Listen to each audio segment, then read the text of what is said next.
Alors que la trêve entre Israël et le Hamas touche à sa fin ce lundi, le mouvement palestinien veut la prolonger au-delà des 4 jours initiaux. Manifestant contre l'explosion des actes antisémites d'un côté, ceux en soutien aux Palestiniens de l'autre, le conflit entre Israël et le Hamas fracture les démocraties. La 28e conférence climatique de l'ONU qui débutera jeudi aux Émirats arabes unis est sous les feux de la critique. Le prestigieux prix littéraire britannique Booker Prize a été décerné à l'auteur irlandais Paul Lynch pour son roman dystopique Prophet Song. L'original de la Madone de Pietrapiana a quitté la façade de l'immeuble de Florence où les passants pouvaient l'admirer. La sculpture est désormais visible au musée du Bargello. La trêve entre Israël et le Hamas qui a permis la libération d'otages et de prisonniers entre ce lundi dans sa 4e et dernière journée. Mais dans la nuit de dimanche à lundi, le mouvement palestinien a affirmé dans un communiqué chercher à prolonger la trêve au-delà de ces 4 jours dans le but d'augmenter le nombre de prisonniers libérés. Une disposition de l'accord permet en effet sa reconduction pour relâcher quotidiennement une dizaine d'otages retenus dans la bande de Gaza. Dimanche, le Hamas a libéré 17 autres otages, dont 9 enfants et 4 ressortissants étrangers. Depuis vendredi, 39 otages ont été libérés dans le cadre de l'accord, plus 24 otages hors accord, en majorité des Thaïlandais qui travaillent en Israël, ainsi que 117 prisonniers palestiniens. Le Premier ministre israélien Benjamin Netanyahou, qui s'est rendu dimanche dans la bande de Gaza, a affirmé que l'offensive israélienne s'y poursuivra jusqu'à la victoire. La présence du dirigeant est une première pour un chef de gouvernement israélien depuis le retrait d'Israël du territoire palestinien en 2005.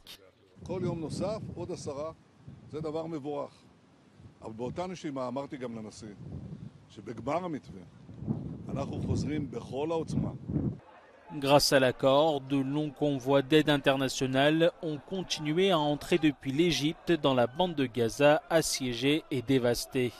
Selon l'ONU, depuis vendredi, 248 camions chargés d'aide ont pu entrer à Gaza.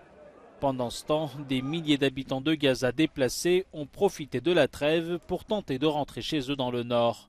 Selon le dernier bilan des autorités palestiniennes, 15 000 personnes ont été tuées, dont 6 150 enfants et jeunes de moins de 18 ans. « 100 000 manifestants contre l'explosion des actes antisémites dans les rues de Londres. Boris Johnson et d'autres responsables politiques ont rejoint la marche pour exiger que jamais plus des massacres de juifs comme ceux du 7 octobre ne puissent se reproduire. La veille, dans les mêmes rues de Londres, des manifestants pro-palestiniens ont symboliquement jeté des étoiles de David dans des poubelles. I want to support Israel. I want to see the hostages freed from Gaza. But I'm also a proud British Jew.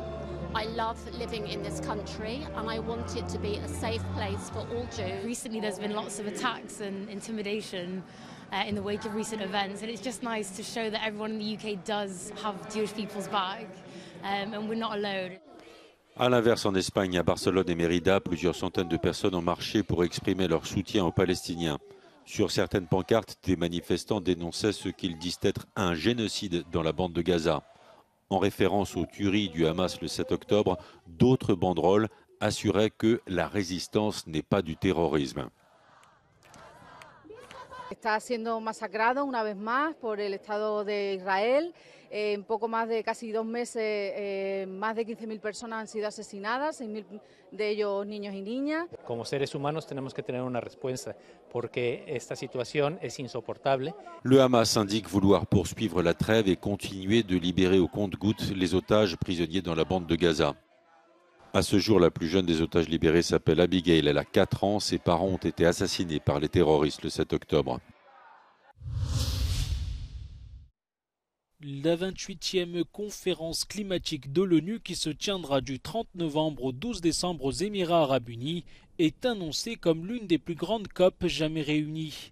Selon la présidence émirati, la conférence devrait réunir un record de plus de 70 000 participants dont le pape François. Mais le président américain Joe Biden n'a pas prévu d'assister à la conférence.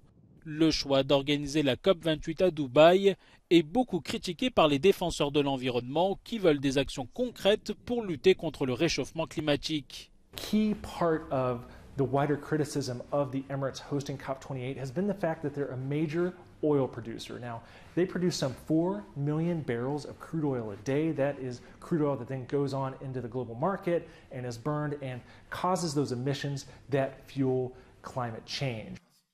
Beaucoup de voix critiques remettent également en question le choix de Sultan Ahmed Al-Jaber, le PDG de la compagnie pétrolière émirati ADNOC, pour présider l'événement. Le patron de l'ONU, Antonio Guterres, se rendra également à Dubaï. À l'approche de la conférence, il a envoyé un message depuis l'Antarctique appelant les dirigeants à agir pour le climat. Y llamar los responsables políticos a nivel global que tienen que asumir sus responsabilidades contra el cambio climático para salvar a Antártida y para salvar el planeta. Le pape François doit également se rendre vendredi à Dubaï pour la COP28.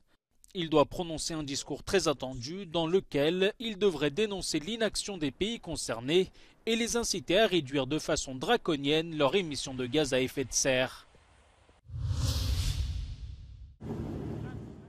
Les gardes-côtes grecs ont repêché un corps après le naufrage d'un cargo de 106 mètres de long dans des vents violents au large de l'île de Lesbos. Les espoirs de retrouver les disparus s'amenuisent. Il y avait 12 membres d'équipage. Un rescapé d'origine égyptienne a été retrouvé accroché à un tonneau en mer. Le capitaine du navire a d'abord signalé une défaillance mécanique dimanche soir avant de lancer un appel de détresse et de disparaître des radars. Le navire aurait pris l'eau dans la cale à cause des fortes vagues, ce qui l'a fait gîter et couler.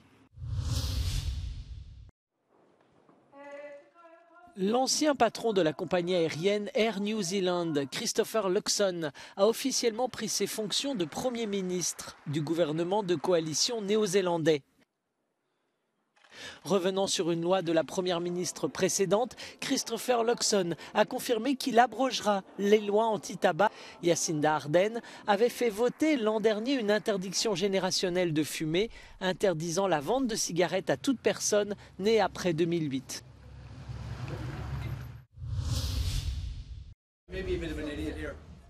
Le prestigieux prix littéraire britannique Booker Prize a été décerné à l'auteur irlandais Paul Lynch pour son roman dystopique Prophet Song. Ce 5e roman, pour l'auteur de Dublin, est le récit sombre et angoissant de la vie d'une mère de famille dans une Irlande qui bascule dans la tyrannie. Ce roman claustrophobe a été écrit pendant les confinements de la pandémie de Covid-19. I specifically didn't articulate the politics because then the book would have been about the politics. And I wanted this book to be about the family. I wanted to take the Iliad and turn it inside out. And when you do that, all the politics and all the heroics and everything that's foregrounded disappears. And what are you left with? You're left with Elistach and her family. Paul Lynch est le 5e Irlandais à remporter ce prix.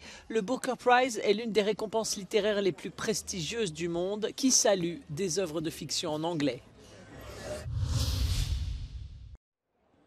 Envie d'une nouvelle tenue, le Dutch National Opera et Ballet d'Amsterdam a mis en vente 10 000 costumes et articles d'habillement, des accessoires au chapeau en passant par les chaussures. Les costumes ont été utilisés dans une 60aine de productions telles que Marco Polo et Don Giovanni. Certains articles sont très spécifiques et ne peuvent donc pas être réutilisés. Une autre raison de la vente est le manque d'espace de stockage. 5 000 billets pour ces ventes à Amsterdam ont été vendus en quelques heures.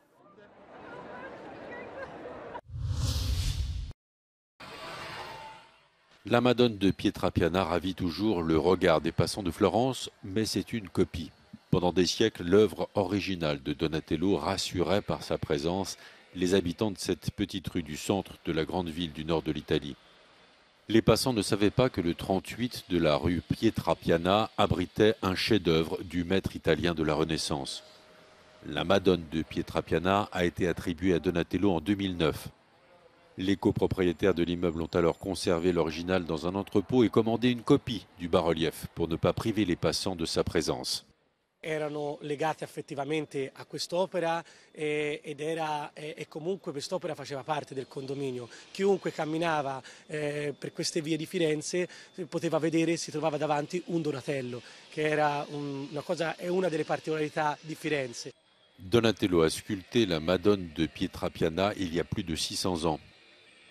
En 2011, un décret a officialisé la valeur incontournable de la Madone de Pietrapiana pour l'histoire de l'art. Quello che è assolutamente singolare di questa storia è che fin dall'Ottocento tutte queste opere, o la maggior parte, sono state ritirate, musealizzate o comunque messe in sicurezza, e invece la Madonna di Via Pietrapiana fino a tempi recentissimi, per quella che è la sua vicenda storica, era all'esterno di un condominio di una strada trafficata fiorentina e nessuno se n'era accorto. Dopo alcuni secoli di permanenza sulla facciata di un palazzo, in una strada trafficata del centro di Firenze, la scultura del grande maestro rinascimentale torna al suo luogo più naturale, a soli 500 metri di distanza, al Museo del Bargello.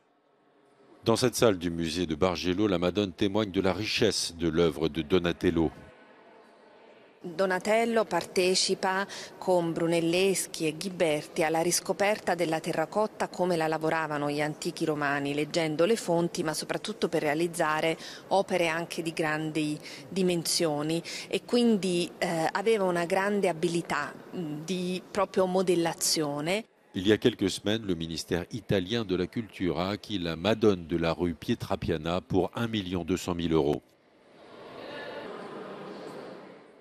Luca Palamara per Euronews, Firenze.